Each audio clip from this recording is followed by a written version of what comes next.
নমস্কার। আপনাদের savings account হয়তো ভারতীয় স্টেট ব্যাংকে রয়েছে, যেটাকে আমরা বলে থাকি SBI, state bank of India. এবার আপনার সেভিংস অ্যাকাউন্ট থেকে প্রতি বছর 1,000 টাকা কেটে নেওয়া হচ্ছে। আপনি নিউ অ্যাকাউন্ট ওপেন করিয়েছেন বা আপনার পুরনো অ্যাকাউন্ট রয়েছে, কিন্তু আপনার অ্যাকাউন্ট থেকে 1,000 টাকা কেটে নেওয়া হচ্ছে। তাহলে আপনারা বুঝে নেবেন আপনার সেভিংস অ্যাকাউন্টে SBI general personal accident insurance active হয়ে গেছে। এবার আপনার অনুমতি না নিয়ে ব্যাংক যদি এই ইন্স্যুরেন্সটি চালু করে থাকে, 1,000 টাকা কাটতে থাকে প্রতি বছর আপনার সেভিংস অ্যাকাউন্ট থেকে, তবে ব্রাঞ্চ ম্যানেজারের সঙ্গে খুবই শীঘ্রই কথা বলুন।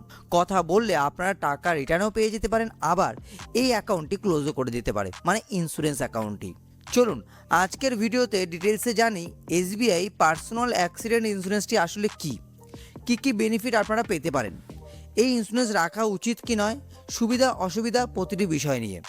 এসবিআই পার্সোনাল অ্যাক্সিডেন্ট ইন্স্যুরেন্স, দেখুন, সবার প্রথম অ্যাক্সিডেন্টাল ইন্স্যুরেন্স মানে অ্যাক্সিডেন্টাল ডেথ। 20 লাখ টাকা পাবেন, মানে ক্লেম করতে পারবে কে করতে পারবে?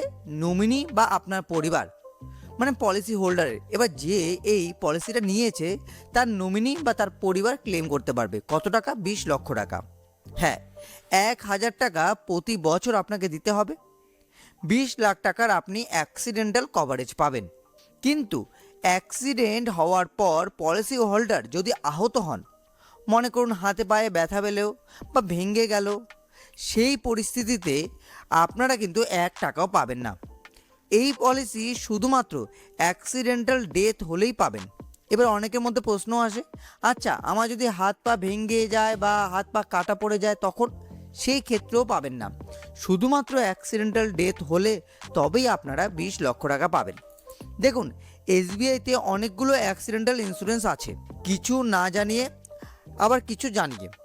1,000 টাকার ইন্স্যুরেন্সটা কিন্তু না জানিয়েই অ্যাক্টিভ করে দেওয়া হয়, এবং এটার যে ম্যাক্সিমাম কভারেজ প্ল্যান সেটাই কিন্তু অ্যাক্টিভ করা হয়। যদি আপনারা 100 টাকা ইনভেস্ট করেন বা 100 টাকার ইন্স্যুরেন্স নেন, সেই ক্ষেত্রে কিন্তু আপনারা 2 লক্ষ টাকার বেনিফিট পাবেন। আবার যদি আপনারা 200 টাকার ইন্স্যুরেন্স নেন তাহলে 4 লক্ষ টাকার বেনিফিট পাবেন, মানে অ্যাক্সিডেন্টাল ডেথ বেনিফিট পাবেন। আবার যদি আপনারা 500 টাকার ইন্স্যুরেন্স নেন সেই ক্ষেত্রে 10 লক্ষ টাকার বেনিফিট পাবেন। 1,000 টাকার ইন্স্যুরেন্স নিলে আপনারা 20 লক্ষ টাকার বেনিফিট পাবেন, এবং এই 1,000 টাকায় কিন্তু আপনার অ্যাকাউন্ট থেকে প্রতি বছর কেটে নেওয়া হবে। এই ম্যাক্সিমামটাই অ্যাক্টিভ করা হয়, বাকি 100, 200, 500 অ্যাক্টিভ করানো হয় না। এবার আপনি চাইলে এর মধ্যে যে কোনো একটা ইন্স্যুরেন্স চুজ করতে পারেন, এটাকেও ক্লোজ করে বা এটাও রাখতে পারেন। যদি এই ইন্স্যুরেন্সের ব্যাপারে আপনাকে এসবিআই থেকে আরও ডিটেলসে জানতে হয়, তাহলে আপনারা এই সব নাম্বারে কল করেও বা এই ওয়েবসাইটে গিয়েও কিন্তু জানতে পারবেন। এবার একটা প্রশ্ন আসবে, এই পলিসিটা হয়তো নিলাম এবং 1,000 টাকা করে প্রতি বছর আমি কাটাচ্ছি, কিন্তু পলিসি হোল্ডার যার রয়েছে তার কিছুই হলো না, তাহলে কি আমরা টাকা ফেরত পাবো? এই কোশ্চেনটা প্রতিটা ইন্স্যুরেন্সের ভিডিওতে আসে। দেখুন, অ্যান্সার হলো কোনো রিটার্ন আপনি পাবেন না। পলিসি ওনার যে রয়েছে 10 থেকে 15 বছর টাকা দিল এবং কিছুই হলো না, তখন কোনো টাকাই আপনারা রিটার্ন পাবেন না। তার মানে 1,000 টাকায় 1 বছরে পলিসি থাকবে, পরের বছর আবার কভার চাইলে আপনাকে পরের বছর আবার 1,000 টাকা দিতে হবে, আপনার সেভিংস অ্যাকাউন্ট থেকেই কেটে নেওয়া হবে। এবার চাইলে আপনি চেঞ্জ বা বন্ধ করাতে পারেন, কিন্তু যদি আপনার কিছু না হয় সেই টাকা আপনি কোনোভাবেই রিটার্ন পাবেন না। এজ লিমিট এবং এলিজিবিলিটি, 18 বছর থেকে 65 বছরের যে কোনো ব্যক্তি নিতে পারবেন। আপনার বয়স 18 হোক বা 65। আপনারা চাইলে জয়েন্ট অ্যাকাউন্টও ওপেন করাতে পারবেন, এবং জয়েন্ট অ্যাকাউন্ট অনেকের থাকে, সেভিংস অ্যাকাউন্টে জয়েন্ট থাকে, তো সেই ক্ষেত্রে দুজনের নামেও আপনারা ইন্স্যুরেন্স নিতে পারবেন। শুধু একটা ইন্স্যুরেন্স নেবেন সেটা হবে না, আপনি চাইলে দুজনের নামেও ইন্স্যুরেন্স নিতে পারবেন, আবার একজনের নামেও নিতে পারবেন। মনে রাখবেন, জয়েন্ট অ্যাকাউন্ট থাকলে দুইজনের জন্য আপনার কাছ থেকে কিন্তু 1,000 টাকা করে 2,000 টাকা কাটা হবে। সেই ক্ষেত্রে ইন্স্যুরেন্সের কভার পাবেন 40 লক্ষ টাকা।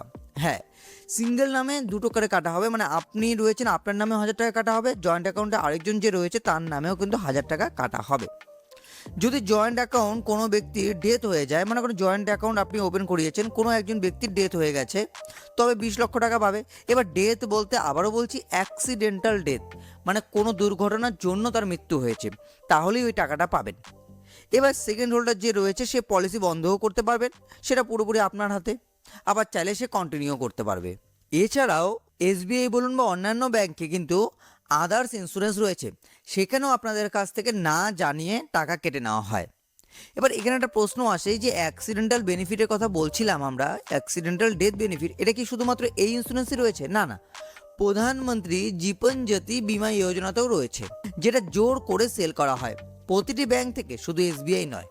চলুন এটাও একটু কম্পেয়ার করে দেখি। পিএমজেজেবিওয়াইতে প্রতি বছর প্রিমিয়াম দিতে হয় এবং কোনো ম্যাচুরিটি ভ্যালু পাবেন না, মানে কিছু না হলে কিছুই রিটার্ন পাবেন না।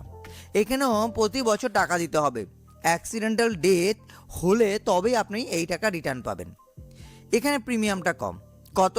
436 টাকা বছরে, আগে 330 টাকা ছিল। কভারেজ কত পাবেন? 2 লক্ষ টাকা।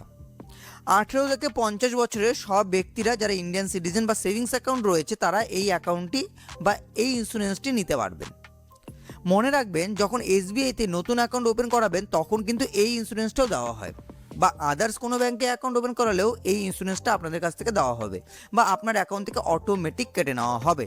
কিন্তু আমি একটা কথা আপনাদের বলতে চাই, যদি আপনারা ইন্স্যুরেন্স নেন আপনারা একটু ভাবুন তো, অ্যাক্সিডেন্টাল ডেথ ইন্স্যুরেন্স যদি আপনার নিতেই হয় বাধ্যতামূলক, তাহলে এসবিআইয়ের 1000 টাকাটা আমার কাছে বেশি বেনিফিট মনে হয়, কারণ সেখানে আপনি 2 লক্ষ টাকা নয় 20 লক্ষ টাকা রিটার্ন পাবেন।